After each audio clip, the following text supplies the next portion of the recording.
So what I'm going to do is just read this to you guys, and then we'll talk about it.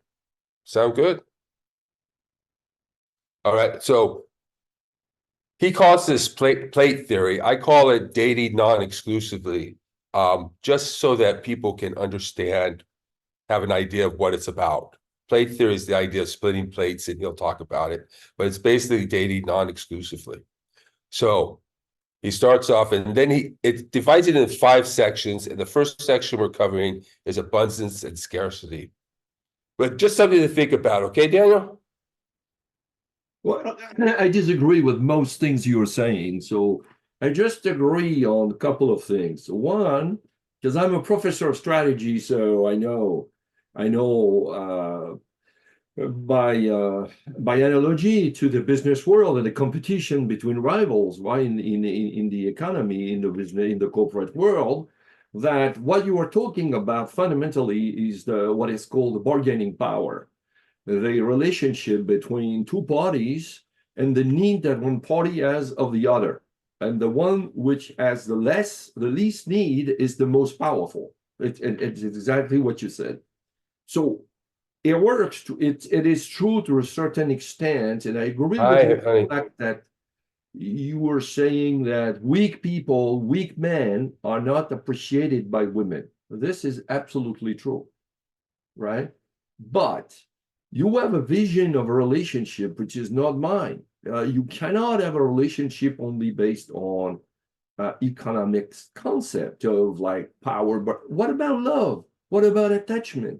What about the selection that a man and a woman do because they think that this partner is probably the best partner for them? It's how women select men, not because they are rich, not because they are dating 10 other women. Not, no, it's because they think that it corresponds to what they're looking for. So I disagree with what most of what you said. And I, ask women, what do they think? We have women here. Ask them, what do they think Well, about it? Would they do the same thing? they do the same thing. And the question Right. is, you don't really listen to what women say because their behavior and what they say are 2 different matters. And that's what behavioralism is about. And that's what evolutionary psychology is about. So what I would encourage you to do is look into evolutionary psychology, and see, because you'll find a lot of things you agree with in evolutionary psychology about why a woman looks for a man, why a man looks for a woman, and all of that stuff. And this is all evolved psychology, and it's all, and you've just got to, have that experience. I mean, I think, you know, if you think that a woman respects you for committing to her, you're wrong. I disagree with Yeah, that. but you're wrong. All right, let's go to Matthew now. Yeah. Hi, Hi, Matthew. How you doing? Matt. How you doing? I understand what you're saying, and I think what women can misinterpret is that you're a player, and the reason you want to do this is because you just want to have sex with as many women as possible. And at least for me, I'll speak for myself, that would not be my motivation. I'm 67. I was married for 30 years. I was exclusive with my wife. I never cheated on her. We ended up the last 5 years, not so much as a handshake. I mean, literally not so much as a handshake. But I was not going to disrespect my children by cheating on my wife. So now that I'm divorced, my approach is going to be completely different. I'm trying to take the ethical approach and being upfront with someone saying, look, I only have X number of years left. If I date you exclusively for a year and then it doesn't work out, I've just lost 10% of my remaining lifespan. Yeah. And the clock is ticking. I cannot statistically find a woman with whom I'm going to be compatible if I do it on a serial basis. I have to do it on a parallel basis. I'm not trying to be a player. I don't want to have sex with strange women every day. My relationship it prospers when you get to know each other. That's when it really becomes enjoyable. there's no pleasure in a one night stand to me, but I don't want to make an exclusive commitment to a woman uh, until I know this is someone with whom I want to be. I've been with X number of women, and only 2% of those would I say I was really compatible with. And even those two, in looking back, I would say we probably would end up divorced also. So if 2% of the women who I date have potential for being compatible, then with X, well, I'm 67. What am I? I'll live to be 85, maybe statistically. I got to get the ball rolling here, and I can't do it on a one-on-one basis like this. And you have to explain to the woman it's to her advantage too. Do you want to have a happy relationship? If you do, isn't it to both our interests that we meet, we have a relationship where we're both compatible? Do you want to be as miserable as I was or as I am? And that's what I said to my wife after 30 years. I'm miserable, you're miserable. Do you want to continue like this? And we both said no. And I said, great, very good. We shook hands. It was very amicable, and we went our own ways. So this thing about power and looking for younger women to take advantage of, I don't want to date younger women. I have nothing in common with them. I'm going to date someone in their 20s. I don't even know what the Vietnam War was. What are we going to talk about? I want to date someone my own age, but who has the same attitude that there's no need to be exclusive at this age. I'm not. There's. I developed actually a protocol with my doctor from a STD standpoint. I thought, what would I really have to do if I were dating multiple women to protect myself and them from disease? And we developed a protocol. Now, I can't say I put it to any great use, but at least I have the protocol. So I'm taking the approach from a very scientific standpoint. I have a science background, and I'm looking at it in that way. And I think it's the both parties' advantage that I want to be happy. Don't you want to be happy? So let us shop around with the remaining time that we have until we find a partner with whom we are compatible. So, and that's There's my two company. things right. I think that's great. And I went through something similar in that idea of, hey, look, how much do you really know a woman? Can you really commit to that woman? You know, for me, look, I'm not committing until you're ready to commit to me. When you're ready to commit to me till death in a marriage-like commitment. I mean, because I'm not jumping on one relationship and go for a little while and then if I ever fall off.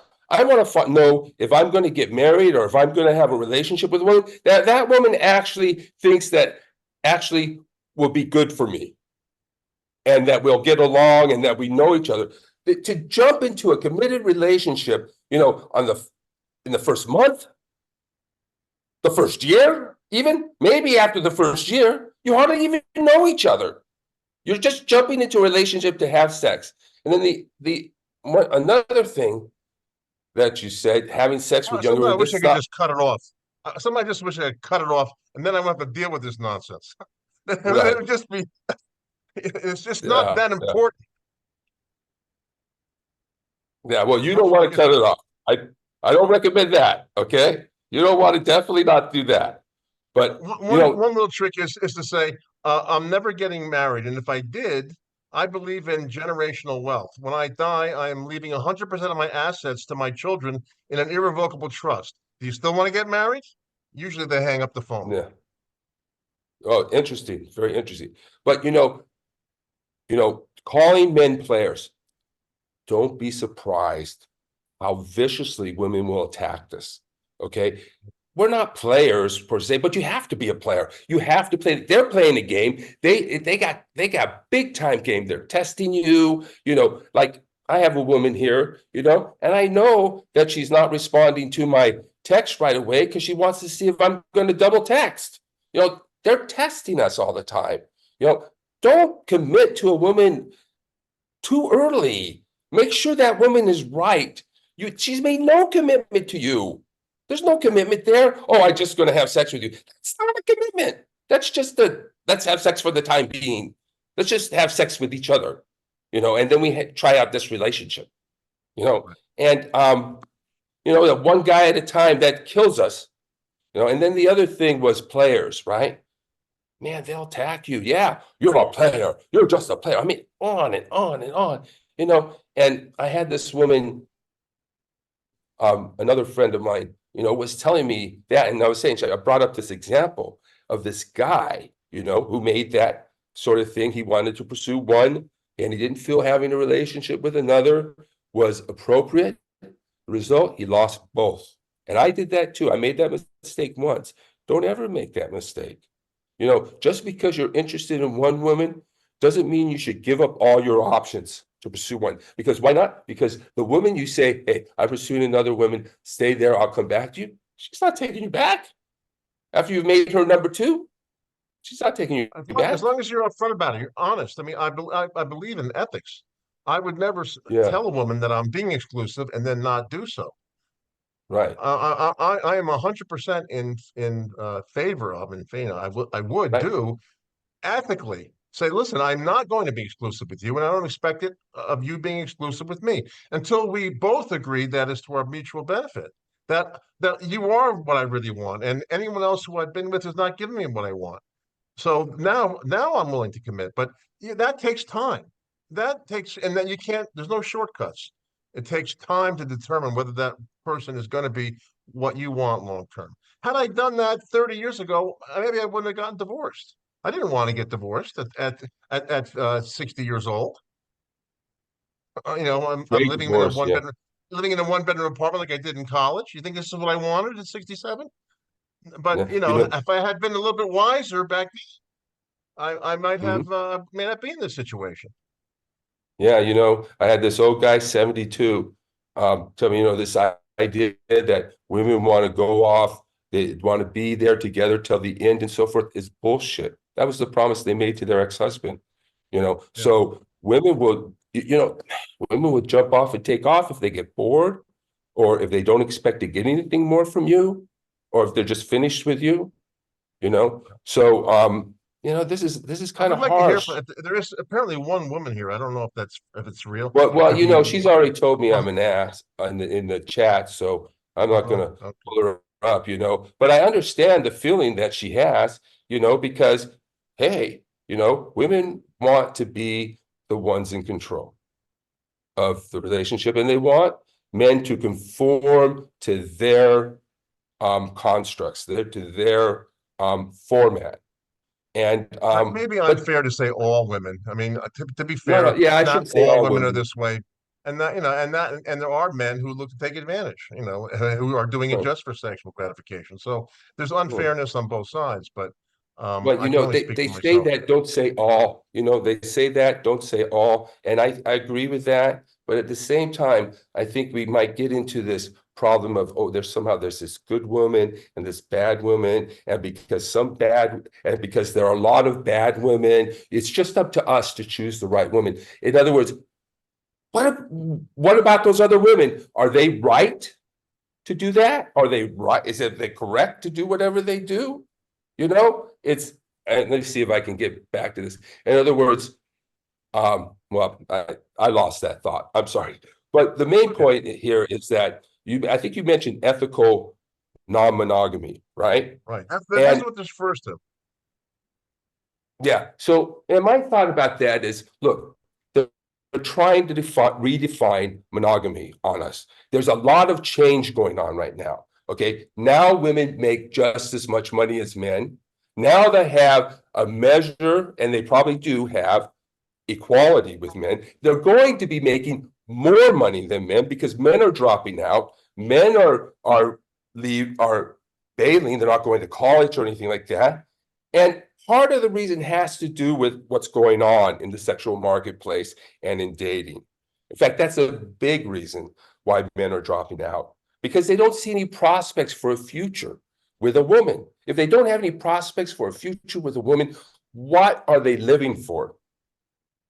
So, but I think I think what it is that we need to make sure that we don't just give up the game right up in front.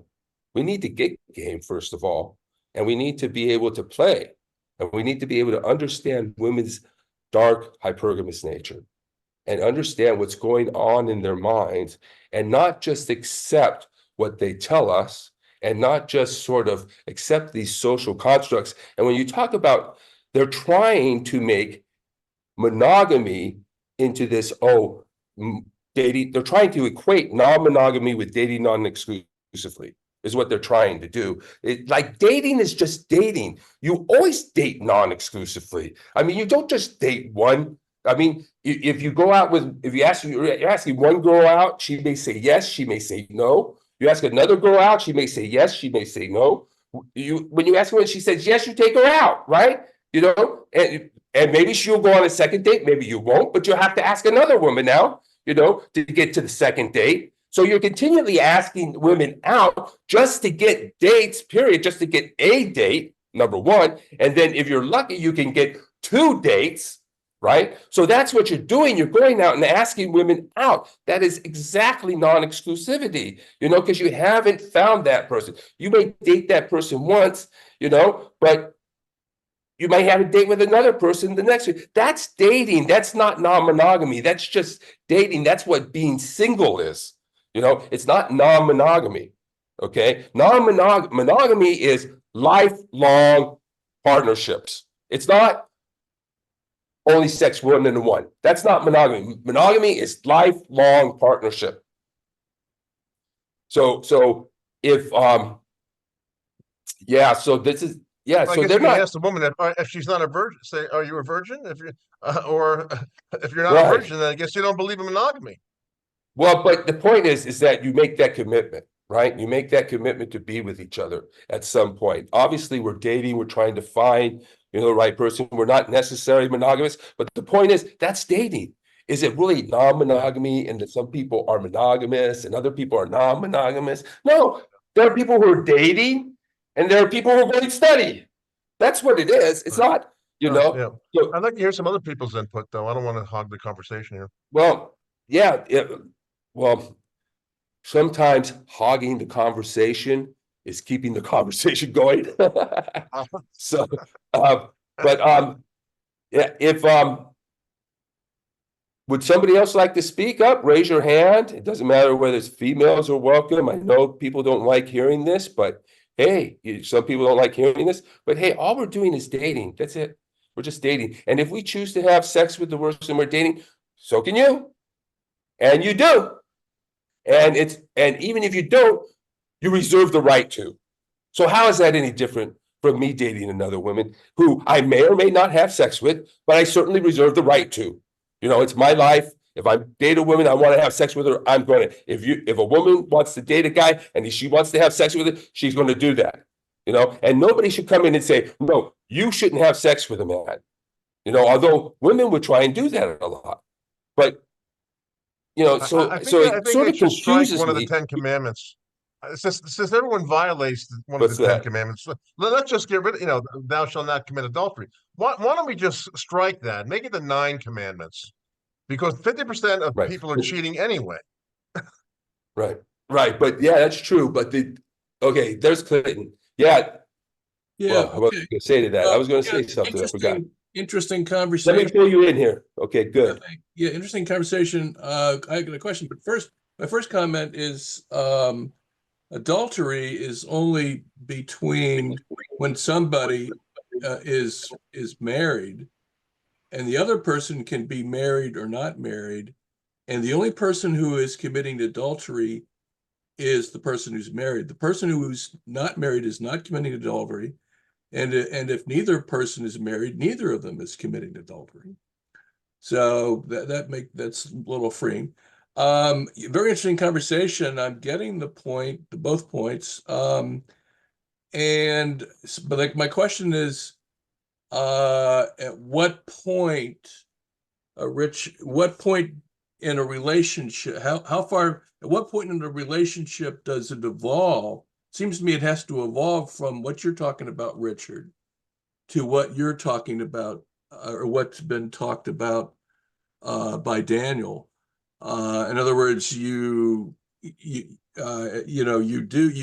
It's your plates. You're spinning plates and lots of opportunities. And I agree with all that's going on. At some point, I think you have to progress to what Daniel's talking about attachment and feelings of love and so forth.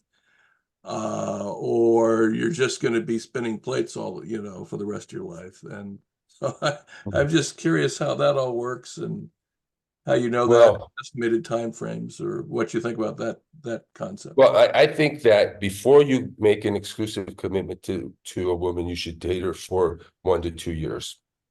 Because to me, when you make an exclusive relationship, you're basically giving it all up. That's what you don't realize. You're giving it all up. You might as well be married. Woman's not giving it all up, right? She could still, she could attract guys without having sex. She will be asked out on dates. You will not. Okay. She should have guys she's talking to on the phone, guys who are hitting up on who she has relationships with on social media. She got backup plans. She's got these other guys. So she's playing a lot of guys at the same time. And so for me, I think is that right now I'm here in Honduras. And one reason I'm here in Honduras is to see my father, who is very ill and is being cared for here. My brother has connections here. His wife is from here. But when I came out last time, I met this woman, beautiful woman. And we spent some time together.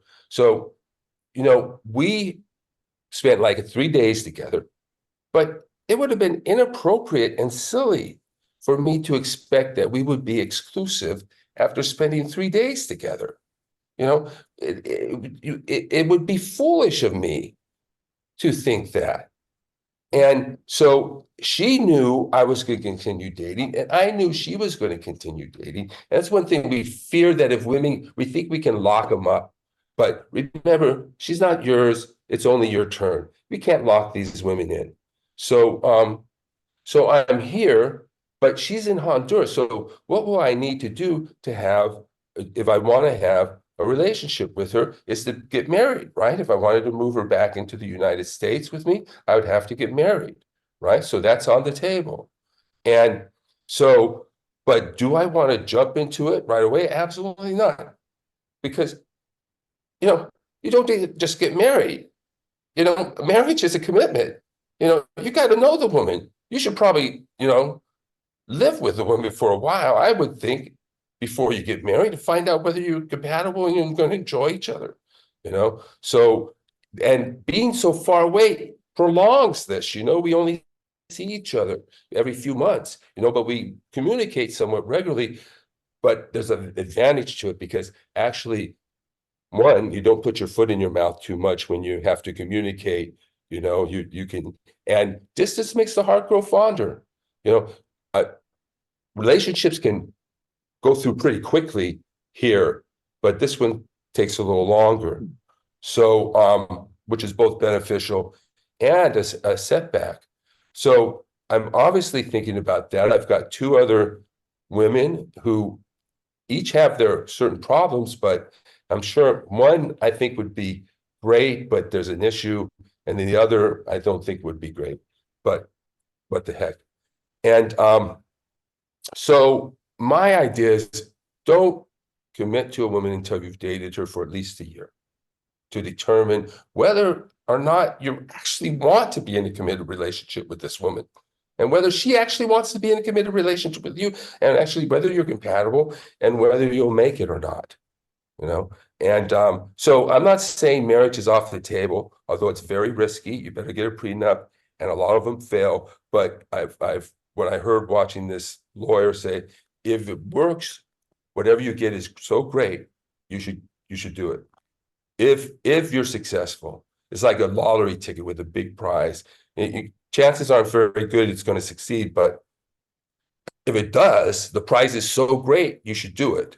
Just like me, I said, look, I want to get married. I want to have a committed relationship before 70. That's what I thought. Now, I guess it's a 70 guy. He's out there playing the field. I guess he can do it. And maybe that's the healthier way to do it, because you just get ground up into a meat grinder, if you let these women play you.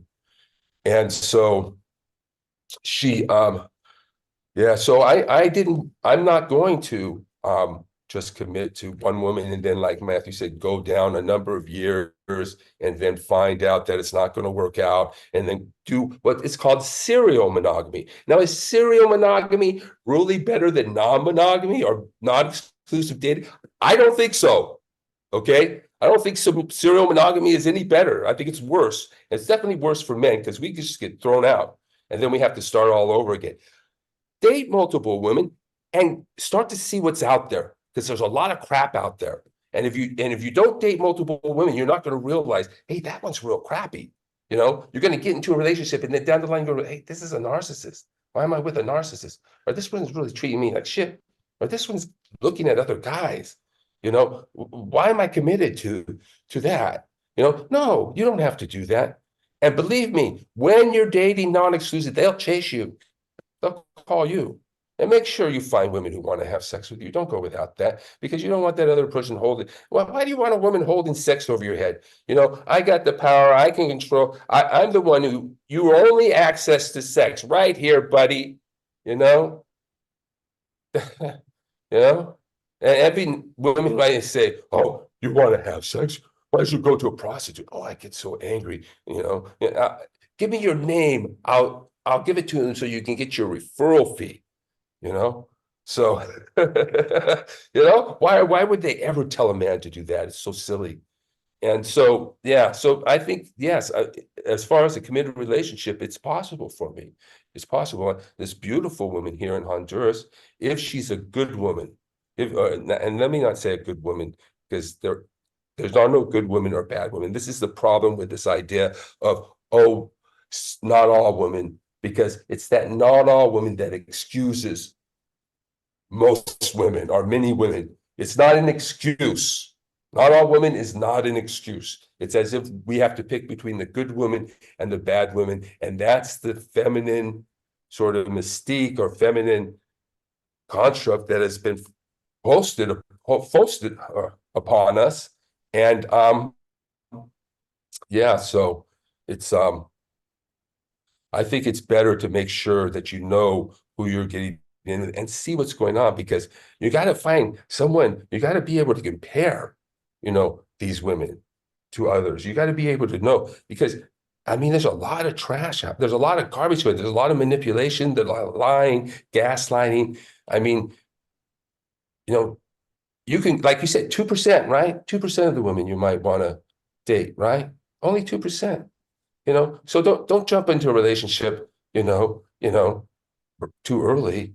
I mean, you know, there's one guy thought, like an employer, like Daniel is in business strategy. Oh, Samuel, I'm gonna get to you right now, Samuel. Hire slowly, fire fast. So take your time, hire slowly. You want to make sure this candidate is a good candidate. Okay. And once they show you that they don't have the integrity or qualities that are necessary to be successful, then get rid of them. You know, and you'll find a lot of women will show you that to you right away. Right away, you'll know they're not for you. So, thank you, Clinton. Thank you, Clinton, for showing up. Thank you. Thanks, Richard. Well, he's gone. Let's say this president who ordered the military to stage a coup. He's no longer president. He wasn't impeached. He couldn't be impeached. But he ordered the military to stage a coup, and you're saying that's an official act. I think it would depend. That's immune. I think it would depend on the circumstances whether it was an official act. If it were an official act, again, he would have to be impeached. Well, what does that mean, depend on the circumstances? He was the president. He is the commander-in-chief. He talks to his generals all the time, and he told the generals, I don't feel like leaving office. I want to stage a coup. Is that immune? If it's an official act, there needs to be impeachment and conviction beforehand, because the framers viewed that kind of If it's an official act, is it an official act? If it's an official act, it's impeachment. Is it an official act? On the way you've described that hypothetical, it could well be. I just don't know. You'd have to, again, it's a fact-specific, context-specific determination. That answer sounds to me as though it's like, yeah, under my test, it's an official act, but that sure sounds bad, doesn't it?